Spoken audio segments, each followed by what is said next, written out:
Happy Holi to all of you. होलीर मजा को दुईगुण करने आज आम प्रस्तुत करवा दहीबरा। चलते अभी स्टार्ट करवा आज रेसिपी को। ता पूर्व मो चैनल को जदि सब्सक्राइब आपण करना ताले प्लीज सब्सक्राइब कर दिंतु। साइड रे बेल आइकन को ऑल सिलेक्ट कर दिंतु। आसतु स्टार्ट करवा आज रेसिपी को। प्रथमे बिरी को भलसे भिजेकी ताकू भलसे मु धोई नहीं। ता सहित 2 चम्मच मुग डाली को तिंती देती ताकू भी मिसेकी आमे ग्राइंडिंग करनेबा। ग्राइंडिंग कला बेले आमे पानी रो परिमाण टिके कम देकी करिबा।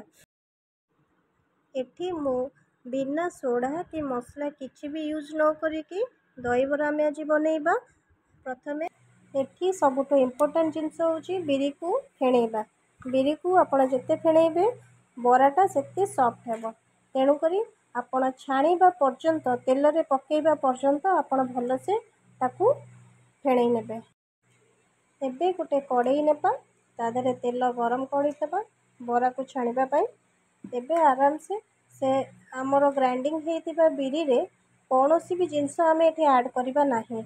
आउ गोटे पात्र रे किछि पानी रखिकी ता देहरे स्वाद अनुसार लूण ऐड करवा ताकू सेमती छाड़ीदेबा।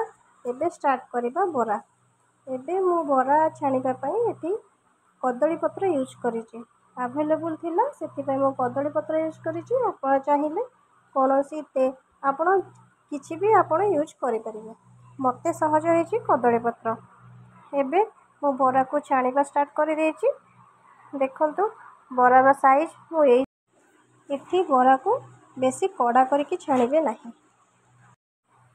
एठी बरा हेई आसिला बेलकु बरा को आमे एठु छाणी लूण पड़ीथिबा पानी रे आमे बरा को नेकी आमे से पानी रे पकेइबा। एमिति करी मो सबु बरा को छाणी की से पानी भितरे पकेइ देछि। पानी रे पकेइ सारला परे गोटे साइड भिजी गला परे ऑलरेडी आपण देखि परिबे चेक करि परिबे। तापरे ताको लेउटेइ देबे बरा को अदर साइड टा जेमति कि से भलरे भिजी जिवो लूण पानी रे। या भितरे मो चैनल को जदि आपण सब्सक्राइब करिनांती तले प्लीज सब्सक्राइब कर दियंतु। साइड रे थिबा बेल आइकन को ऑल सिलेक्ट कर दियंतु जा फल मोर सब रेसिपी आपण पाखरे सहजरे पहुँची परिबो। देखंतु एठी मो बरा को एबे भलसे से भिजी जाइछि। सेथि पई मो बरा को भलरे छाणी की पानी छड़े की गोटे जगह आपण रखिबे। छाणी की गोटे गोटे करी ध्यान देबे बराटी जेंति दुई पार्श्व जाक भलसे पानी रे भिजी जाइथिबो। ता परे जाइकी पानी रु छाणी की आउ गोटे स्थान रे रखिबे। ता परे एबे आराम से आउ गोटे जगह रे अल्प टिके पानी नेकी आपण जेतिकी तार ग्रेवीटा रखिबा को चाहिबे दहीर तेणु करी सही अनुसार आपण दही रे पानी मिसेबे। मिसेकी ता देहरे बरा सब एमती पकेइ देबे। पकेइ साइला परे एबे आमे आकु छुंक देबा। एबे चलंतु आमे छुंक पई गोटे कड़ाई गरम करिवा।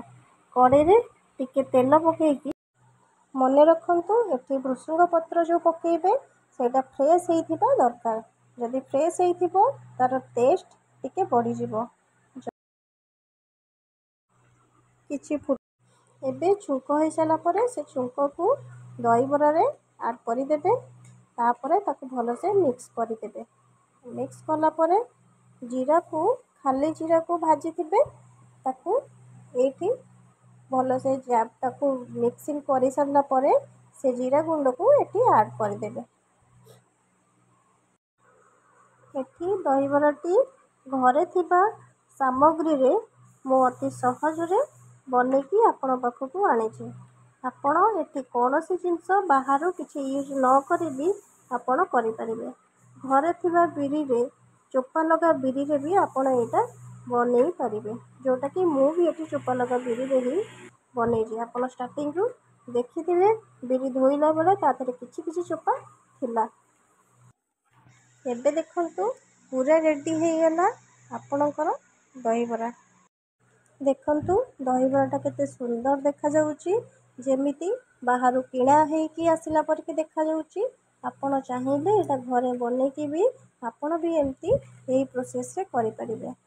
ଏହାକୁ ଆମେ ଆଉ ଟିକେ ସୁନ୍ଦର ଦେଖିବା ପାଇଁ ଏଠି ମୁଁ ଧନିଆ ପତ୍ର ଗାର୍ନିସିଂ ପାଇଁ ଧନିଆ ପତ୍ର ଆଉ ଟିକେ ଗାଜରକୁ କୋରିକି ଉପରେ ପକେଇଛି, ଯେଉଁଟାକି ଟିକେ ଟିକେ ମିଠା ଲାଗିବ, ତା ସହିତ ଦେଖିବାକୁ ବି ସୁନ୍ଦର ଦେଖାଯିବ। ଦେଖନ୍ତୁ ମୁଁ ଏମିତି କରି ସଜେଇ ଦେଇଛି।